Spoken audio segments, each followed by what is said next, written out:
اگر ہم فرشتے بناتے تو ہم یقیناً آپ کے لیے فرشتے ہی بیچتے، اور وہ آپ کی اس بات پہ شہادت بھی دیتے۔ اپنے بندوں کے لیے اللہ تعالیٰ کی ذات چاہتی ہے کہ وہ اطاعت میں آئیں، اور وہ قطعاً کسی کفر میں اور نافرمانی میں نہ آئیں۔ اور پھر تاریخ بتاتی ہے کہ جب بھی انہوں نے حق کا انکار کیا اور جو لوگ آسائش میں تھے ان کو اللہ تعالیٰ کی ذات نے ان کو عذاب میں پکڑا، اور وہ ایک بہت بڑا تاریخ کا لیسن ہے جو اس پیراگراف میں واضح طور پہ بتایا گیا ہے۔ پیراگراف نمبر 4 ہے، وہ آیت نمبر 26 سے لے کے 45 کے درمیان ہے۔ اس میں دعوت ابراہیمی اور توحید کا ذکر ہے، اور حضرت ابراہیم کے حوالے سے ہے کہ انہوں نے اپنی قوم کو پکارا کہ اے قوم، میں اپنے اللہ کی عبادت کرتا ہوں کہ مجھے رہنمائی دیتا ہے، لہٰذا آپ بھی اللہ تعالیٰ کی رہنمائی میں آئیں۔ لیکن یقیناً انہوں نے انکار کیا، اور انہوں نے کہا کہ یہ تو سحر ہے، یعنی سحر ایسی چیز کو کہتے ہیں جو دل کو لبھانے والی ہو اور آپ کے دل و دماغ کو کھینچنے والی ہو۔ اسی لیے جو پروفٹس تھے ان کو اکثر کفار جو ہے وہ ساحر بھی بولتے تھے، اور قرآن حکیم کے کلام میں چونکہ کشش پائی جاتی تھی تو اس کو سحر بھی کہتے تھے، اور لیکن وہ انکار کرنے والے تھے، اور وہ عام طور پہ یہ کہتے تھے وَقَالُوا لَوْلَا نُزِّلَ هَٰذَا الْقُرْآنُ عَلَىٰ رَجُلٍ، یعنی 2 شہروں میں سے ایک ہی بندے پہ یہ قرآن کیوں نازل ہوا ہے۔ تو اللہ تعالیٰ کی ذات کہتے ہیں کہ دیکھو، ہماری رحمتوں پہ غور کرو، ہم نے اس دنیا میں بھی اپنی رحمتیں بانٹی ہوئی ہیں۔ یہ کوئی امیر ہے، کوئی غریب ہے، کوئی بادشاہ ہے، کوئی فقیر ہے، یہ اللہ تعالیٰ کی ذات اس آیت میں یہ کہتی ہے کہ آہم یقسم رحمت ربک، کہ ہم نے تقسیم کیا ہوا ہے ان کے لیے اپنی رحمت کو، نحنو قسمنا بینہم معیشتہم، اور ہم نے معیشت کو ان کے درمیان تقسیم کر دیا ہوا ہے، فی الحیات الدنیا، اس دنیا میں بھی، وَرَفَعْنَا بَعْضَهُمْ فَوْقَ بَعْضٍ دَرَجَاتٍ، اور ہم نے کچھ لوگوں کو کچھ لوگوں پہ ان کے درجات میں فوقیت دی ہوئی ہے۔ کس مقصد کے لیے؟ لِيَتَّخَذَ بَعْضُهُمْ بَعْضًا سُخْرِيًّا، تاکہ کچھ لوگ دوسرے لوگوں کی سروس میں آئیں، ان کی خدمت میں آئیں۔ وَرَحْمَتُ رَبِّكَ، اور اللہ تعالیٰ کی رحمت ہے جو کہ بہت خیر والی ہے، مما یجمعون، جو آپ لوگ کوشش کرتے ہو، یہ اللہ تعالیٰ کی رحمت ہی ہے جو مختلف لوگوں کو مختلف سطحوں پہ ان کے علم کے مطابق، ان کے مرتبے کے مطابق کام کرنے کا موقع بھی دیتی ہے، اور ہر بندے پہ اللہ تعالیٰ کی نعمتیں ایسی ہیں جن کا شمار نہیں کیا جا سکتا۔ غریب سے غریب بندہ بھی اتنا امیر ہوتا ہے کہ وہ بلینز ٹریلینز میں جاتا ہے اگر وہ غور کرے، تفکر کرے۔ قرآن حکیم کہتا ہے کہ اگر یہ نہ ہوتا کہ لوگ ایک ہی قوم ہو جائیں تو ہم ان لوگوں کے چھتیں اور ان کی سیڑھیاں چاندی کی کر دیتے، اور ان کے دروازے اور تخت جو ہے وہ سونے کے بنا دیتے۔ یعنی جس کا مطلب یہ ہے کہ اللہ تعالیٰ کی ذات کہتے ہیں کہ ہمیں اس انسانوں کے لیے مال و دولت امپورٹنٹ نہیں ہے، ہمارے نزدیک تقوی امپورٹنٹ ہے، یعنی والآخرۃ عند ربک للمتقین، یعنی جو آخرت کی زندگی ہے وہ اللہ تعالیٰ کے نزدیک متقیوں کے لیے ہے۔ لہٰذا یہ میسج دیا جاتا ہے کہ آپ اللہ تعالیٰ کے ہمیشہ ذکر میں آئیں۔ تو یہ بہت بڑا میسج ہے کہ یعنی جو اخلاقیات ہیں وہ امپورٹنٹ ہیں، جو مال و دولت ہے وہ زندگی میں امپورٹنٹ نہیں ہے۔ تو ناظرین، جو 5واں پیراگراف ہے وہ 46 سے 56 کے درمیان ہے، اس میں دعوت توحید پائی جاتی ہے، اور حضرت موسیٰ علیہ السلام کا ذکر ہے فرعون کے حوالے سے، چونکہ حضرت موسیٰ نے جب فرعون کو کہا کہ میں رب العالمین کا بھیجا ہوا رسول ہوں، تو انہوں نے اس کا تمسخر اڑایا اور اپنی قوم سے کہا کہ میں بادشاہ ہوں، سارے اختیارات میرے پاس ہیں، اور یہ تو پراپر بات بھی نہیں کر سکتا، اور اس کے باوجود یہ مجھے کیسے رب کی طرف بلا رہا ہے جس کو میں دیکھ نہیں سکتا۔ تو لہٰذا انہوں نے اس کو ساحر کہا، اور ناظرین قرآن حکیم کہتا ہے کہ فرعون کو غرق کر دیا ان کی قوم کے ساتھ۔ لہٰذا یہ ایک بہت بڑا لیسن ہے جو آپ تاریخ سے سبق سیکھ سکتے ہیں۔ تو اس پیراگراف میں بیسیکلی تاریخ کے سبق پہ جو کہ فرعون کی قوم سے اور اس کی عبرت سے اور اس کے انجام سے سیکھا جا سکتا ہے اس کا ذکر ہے۔ ناظرین، جو 6واں پیراگراف ہے اس میں دعوت توحید ہے اور حضرت عیسیٰ علیہ السلام کا ذکر ہے،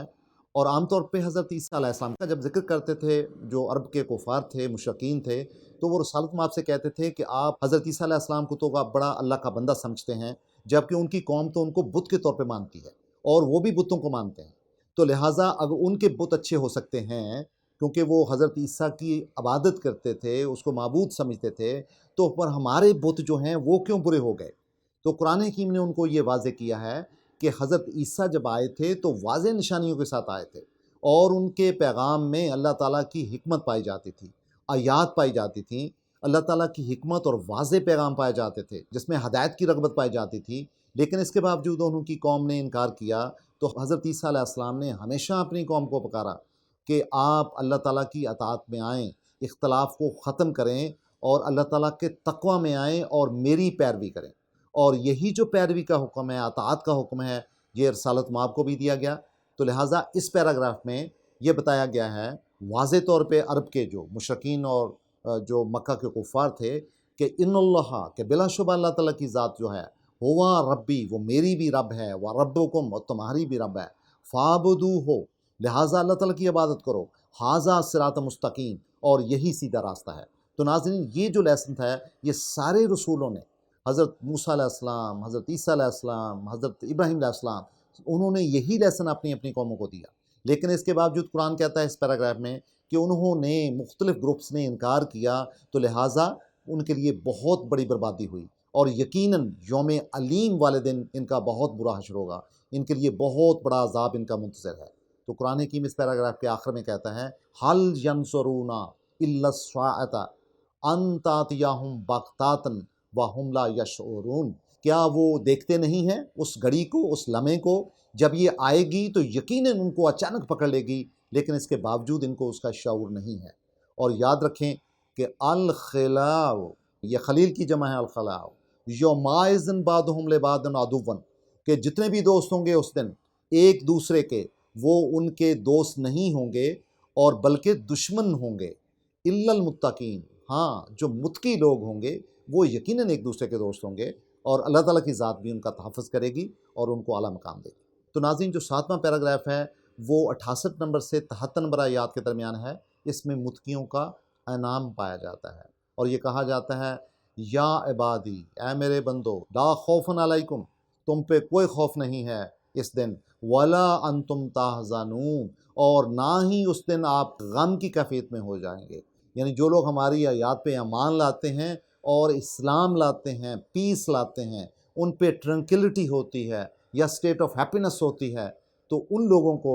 ادخلوا الجنت کہا جائے گا کہ جنت میں داخل ہو جاؤ اپنی بیویوں کے ساتھ، یعنی they will be in a very pure, beautiful and pure company، اور ان پہ کسی قسم کا کوئی غم نہیں ہوگا، ان کو تشتری دی جائیں گی، سونے کی پلیٹیں ہوں گی ان کے پاس، اور ان کے پاس خوبصورت قسم کے کوب ہوں گے یعنی پیالے ہوں گے، اور ان کے جو نفوس ہیں وہ ان میں انتہائی کشش اور چمک اور دلکشی پائی جائے گی، اور انتہائی لذت پائیں گے، اور وہ ہمیشہ ہمیشہ وہ جنت میں رہیں گے۔ اور کہا جائے گا تلک الجنت، یہی جنت ہے، التی اورثتموہا، جو اللہ تعالیٰ نے آپ کو وراثت میں دی ہے، بما کنتم تعملون، کس کی بدولت؟ آپ کے اعمال کی بدولت، لہٰذا لکم فیہا فاکہۃ کثیرۃ، اور ان کے لیے بہت بڑے طرح طرح کے کثرت سے پھل ہوں گے، منہا تاکلون، جس سے وہ کھائیں گے۔ تو ناظرین جو 8واں پیراگراف ہے وہ آیت نمبر 74 سے 80 کے درمیان ہے، اس میں مجرمین کا انجام پایا جاتا ہے، اور کہا جاتا ہے ان المجرمین فی عذاب جہنم خالدون، کہ بلا شبہ جو مجرمین ہوں گے وہ جہنم کی آگ میں رہیں گے، جس میں کہ ایک ناامیدی کسی کیفیت ان پہ پائی جائے گی، اور یہ ظالم لوگ ہوں گے چونکہ انہوں نے دنیا کی زندگی میں بہت ظلم کیے ہوئے ہیں، اور وہ وہاں پہ وہ پکاریں گے اپنے رب کو کہ ہمیں یہاں سے نکال باہر کیا جائے، لیکن ان کی کوئی سنی نہیں جائے گی۔ تو لہٰذا اللہ تعالیٰ کی یاد کہتے ہیں ہم نے ان کو حق کی تعلیم دی تھی، لیکن ان میں سے اکثر نے وہاں اس سے ہٹ درمی کی تھی اور ان کو نہیں مانا تھا، تو لہٰذا ان کا انجام جو ہے وہ بہت واضح ہے، اور ہمارے رسولوں نے بھی ان کو ہمارے حق کا پیغام دیا لیکن انہوں نے اس کو تسلیم نہ کیا۔ تو ناظرین جو آخری پیراگراف ہے وہ آیت نمبر 81 سے 99 کے درمیان ہے، اس میں ابطال شرک پایا جاتا ہے اور معبودیت، اللہ تعالیٰ کا معبود ہونا، الوہیت کا ذکر پایا جاتا ہے، اور قرآن حکیم کہتا ہے سبحان رب السماوات والارض، کہ اللہ تعالیٰ کی ذات انتہائی پاکیزہ ہے، مبرہ ہے، بہت اعلیٰ ہے، جو کہ رب ہے، نارشل لارڈ ہے آسمانوں کی اور زمین کی، رب العرش، اور وہ نارشل لارڈ ہے عرش کا بھی، اما یصفون، اور وہ ہر طرح کی برائی سے پاک ہے۔ اللہ تعالیٰ کی ذات پرافٹ کو کہتی ہیں فَذَرْهُمْ، تو آپ ان سے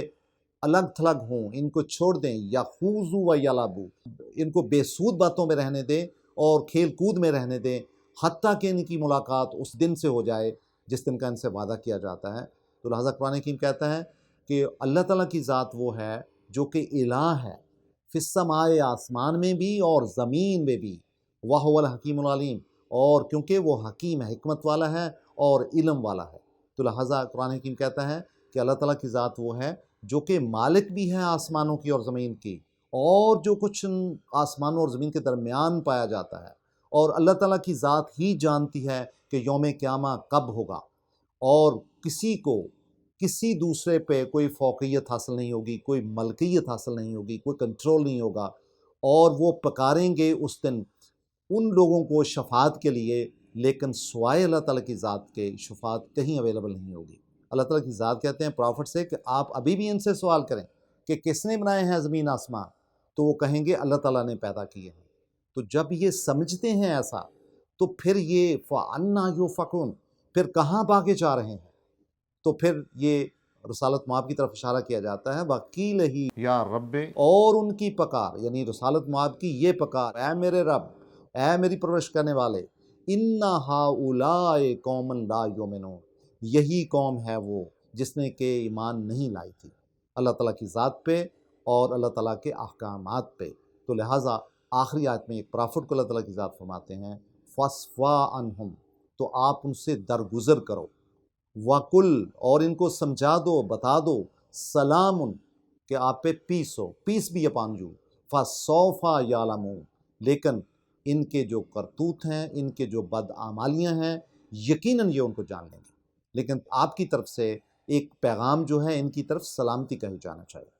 تو ناظرین، سورہ زخرف جو ہے اپنی 99 آیات کے ساتھ، 7 رکوع کے ساتھ اور 9 پیراگراف کے ساتھ ہمیں دعوت دیتی ہے کہ ہم اس کا بغور مطالعہ کریں۔ اس کا جو مرکزی خیال ہے وہ توحید پہ، اثبات وحی پہ، حاکمیت اعلیٰ پہ، پھر یوم قیامہ پہ اور ربوبیت پہ پایا جاتا ہے، اور اس کے سب تھیمز جو ہیں 9 پیراگراف میں، وہ مختلف قسم کے جو تفکرات ہیں ان کو اجاگر کرتے ہیں۔ تو لہٰذا سورہ زخرف ہمیں دعوت دیتی ہے کہ ہم بغور اس کا مطالعہ کریں، مفہوم کو سمجھیں، اپنی زندگی میں اطلاق کریں، اپنی نمازوں میں لے کے آئیں اور ابلاغ کریں۔